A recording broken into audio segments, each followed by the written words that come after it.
Hello, family. Welcome back. I hope you guys are doing great. I wanted to pass something along that somebody shared with me a while back, and I just haven't had a chance to share it, but it's extremely interesting. It's one of those things you just have to share, and the people I've talked to about it had never heard of it, so I figured maybe you haven't, and it's great that we share information that we come across, kind of break some of the mystery of what's going on beyond where we're allowed to explore. And this story is one of those that will blow your mind because it reveals sort of what we already assumed would be going on there. But this person that shared this with me was very kind and said, "Hey, this is really cool. Have you heard about this?" And I haven't heard anything about it until they shared it. This channel here, Yup 0123, and they said, "I found this on Facebook and I think it's worth sharing with you all. I kept the original post's layout untouched to keep its originality." So they've broken it up. You'll see what I'm talking about, or what they're talking about here in just a second. And the story, I will scroll to it, starts right here. And this person reached out on one of those truther Facebook pages. There's lots of them where they were talking about the firmament. And they had a military background.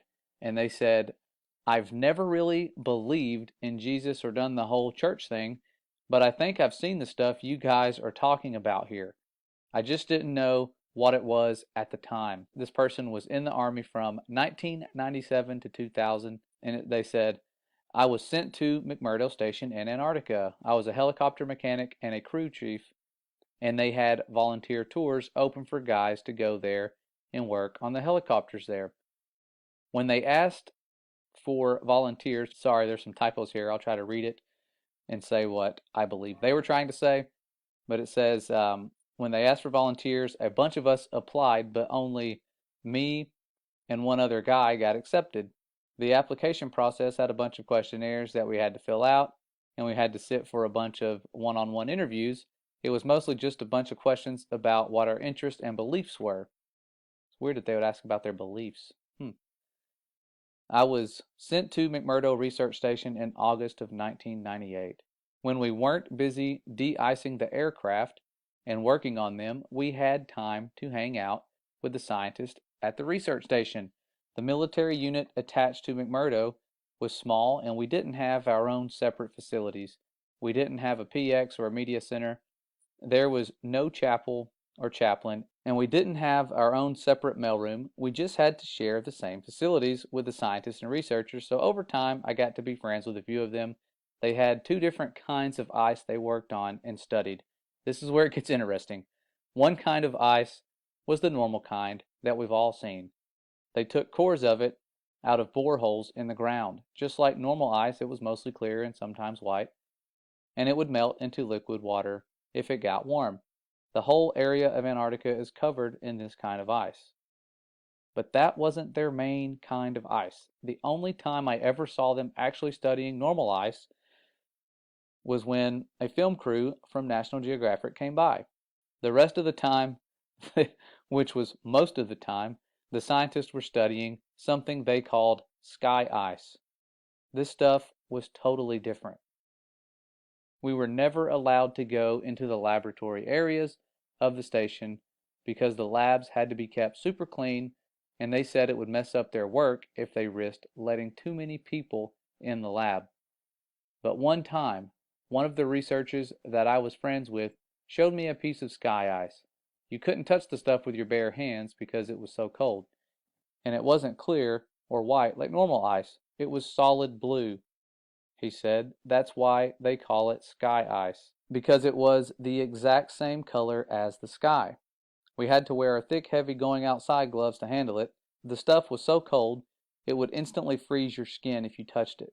I don't remember what the temperature he said it was, but it was something like hundreds of degrees below zero, way colder than the normal ice that was outside. He had to carry it in a metal bottle that was kind of like a thermos. He let me play with the piece of it for a while. It felt lighter than a piece of normal ice of the same size, like it wasn't very heavy at all. It almost felt like you could throw it up in the air and it would just float back down. But I didn't try that. And it was also a little flexible when I tried to bend it. It didn't break like normal ice would. And even for a small piece, you could see through it. It was solid blue right from the surface. And here's the really weird part. It didn't melt into water. When it got warm, because we had it inside, it just started to shrink. It got smaller and smaller, but my glove never got wet. And there was no water on the floor. The stuff just turned into thin air when it got warm and vaporized. He said that was the reason why they had to study the stuff right there in Antarctica. You couldn't take the sky ice back to America to study it because it was almost impossible to keep it cold enough during transit. And then they shared a verse right here where it says, "And above the firmament that was over their heads was the likeness of a throne, as the appearance of a sapphire stone. And upon the likeness of the throne was the likeness as the appearance of a man above upon it." And then we continue off where it says, "It would always vaporize into air, and you'd have nothing left when you got back to the US," he said. Russian scientists had discovered the same problem when they tried to take the ice back to Russia. So that was why they all had research stations in Antarctica. After maybe 15 minutes of handling the piece of sky ice, it was almost completely gone. Just a tiny little bit was left, and my glove was dry the whole time. I'd never seen anything like it before or since, and that's unusual because I've always had an interest in scientific things. I think that's even why I got selected to go to Antarctica, because a big part of the interview was about science and what I believed about things. So I really thought it was cool to see something I'd never heard of before. The whole time I was at McMurdo, I heard people talking about the wall like that was a special place. It's pretty common to find ice walls and ice cliffs all over Antarctica. The whole place is ice, but it's all just normal white or clear ice. So I asked my friend where they get the sky ice from, and he said it comes from the wall. I don't remember exactly how he described it, but apparently there's a huge wall of sky ice in Antarctica. He said it was hundreds of miles inland from the coast. I never got to see it myself because I was only, and then I'm going to skip forward, stationed to McMurdo. I didn't get to go out on expeditions. He said it was the biggest natural structure in the world. Imagine that.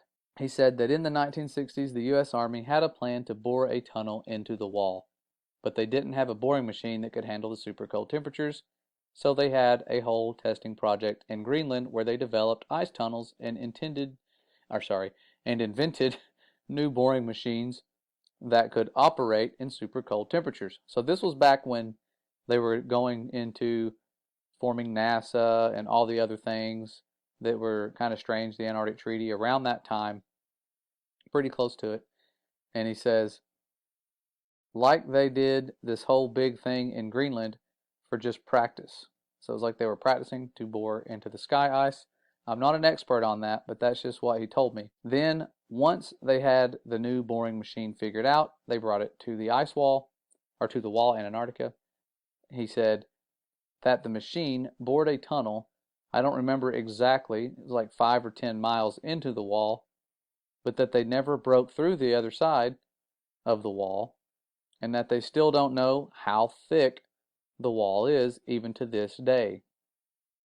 And I'm probably not remembering this part correctly, but I think he said that at first the floor of the tunnel was solid rock, but after a mile or two in, the floor was sky ice, like it was sky ice underneath after a certain point, or something like that.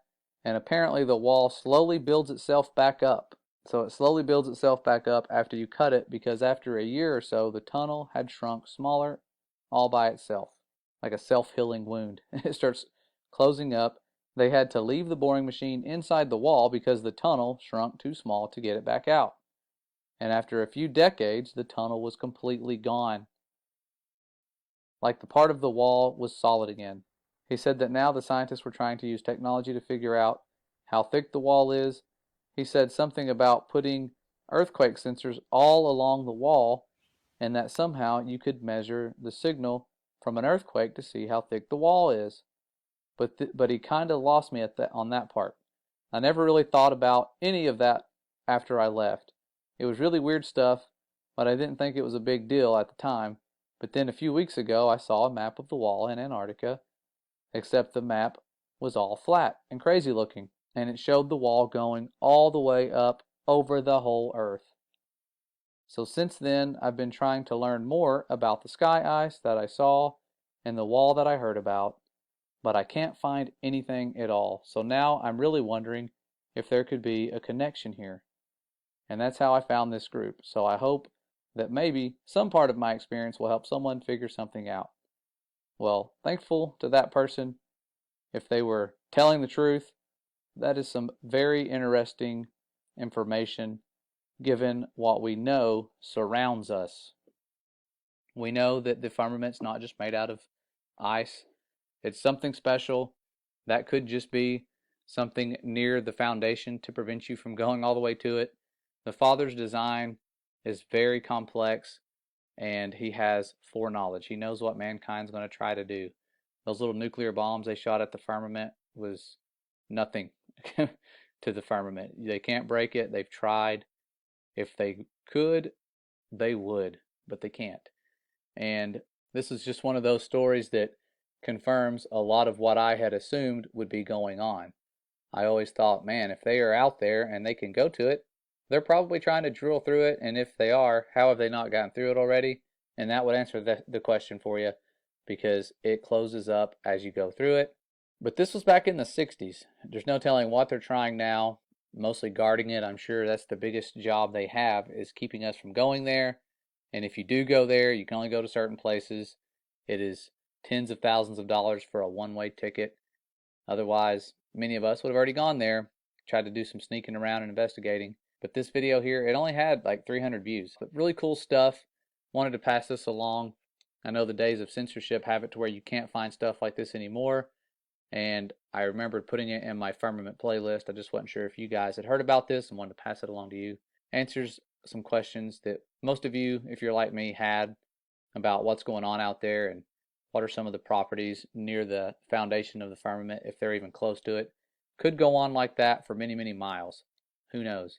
We'll find out soon someday. The firmament itself will roll away like a scroll, but that second day of creation, where he put this expanse for signs and for seasons, and letting us know that he will return very soon. And it's one of those things that we're sensing is right around the corner due to the way things are going in the world and what they're trying to prepare us for and all the division. But they're preparing for a war. I'll go over that in a little while in another video, what they're preparing for and how you can be prepared yourself to not fall for the deceptions to come. But see you guys around soon. I know that this is a random video, and I'm just trying to put this stuff out there and stop procrastinating and share the information that I have while we still can. I'll see you guys really soon. Stay safe and stay ready.